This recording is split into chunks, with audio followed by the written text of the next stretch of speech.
สั่งทานอะไรแล้วนี่เขากำลังจะพาลูกๆไปวัดซิงควนคนทางดีหลายเรียบตามน้ำคลองแต่นั่นจะเป็นฝั่งไทยโอ้น้ำของแห้งเนาะเป็นตลอดเลยแห้งหลายน้ำของปีนี้เรียบตามน้ำไปเลยเนาะบรรยากาศดี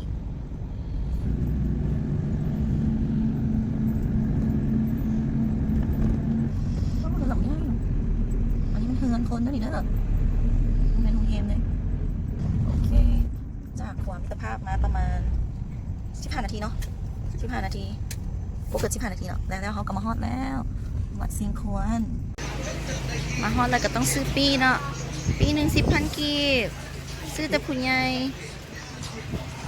เด็กน้อยบ่ได้เสีย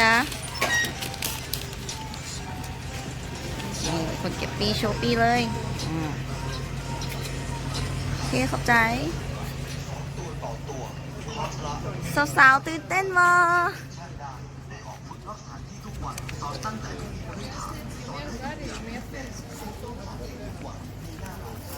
นี่ก็จะปรับปรุงใหม่กระเบื้องสะอาดขึ้นสงสัยได้ยินว่ามีคนมาสัมปทานโอเคกับมีบอลนางลินมีกุ๊กไม้ใหญ่โอ้มีกระแลมขายนะมีอีกมีกระแลมน้ำมีอาหารการกินเพียบฮัลโหลลีนาเนเวนกำลังถ่ายวิดีโอไว้ให้เบิ่ง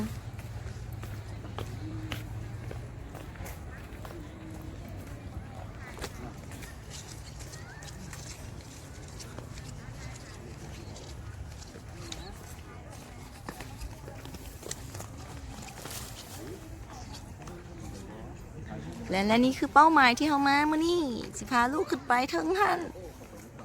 สิเข้าไปในปากหยัก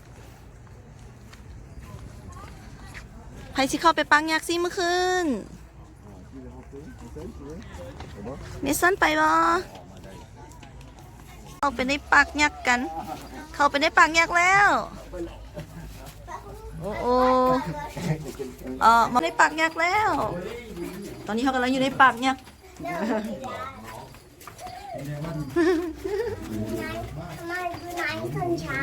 บ่ยานดอก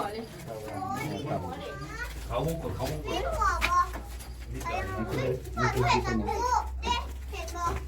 ด้ยินเสียงได้ชัดเจนเลยที่คนนี้ ได้นะเฮลี อันนี้ในลูกกระโปงอันนี้สวรรค์ อันนี้คันที่2เขาเข้ามาคันที่2แล้วชั้นที่2ระวังเนาะคนสูงมากก็ได้หัวจะต่ำ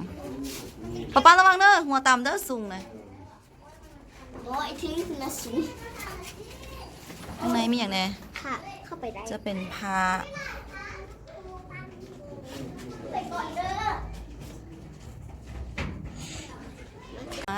ชั้นที่3แล้วเนาะ เลย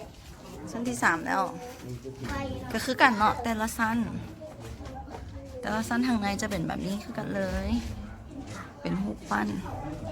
แนะนำว่าผู้ใดสิมาห้ามใส่เกือบสูงมาเพราะว่าขันไดทางขึ้นมันจะน้อยหลายจ้าส่องออกไป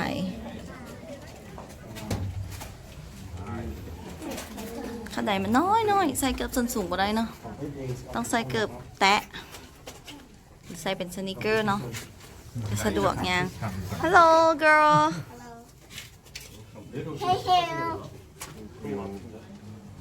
เห็นบ่มันได้ค่อยๆไต่ขึ้น ก็เป็นตัวละคร ขันไดน้อยๆสุดท้ายแล้วสบายดี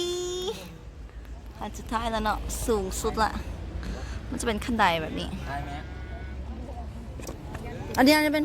นั่งลงย่านถ่ายลงไปตอนนี้ตัวทางเขาเข้ามา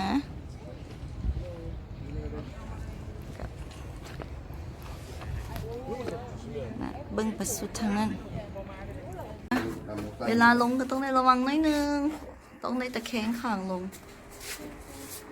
ขึ้นยากลงยากหน่อยนึงเพราะว่าขั้นไดมันน้อยอีหลี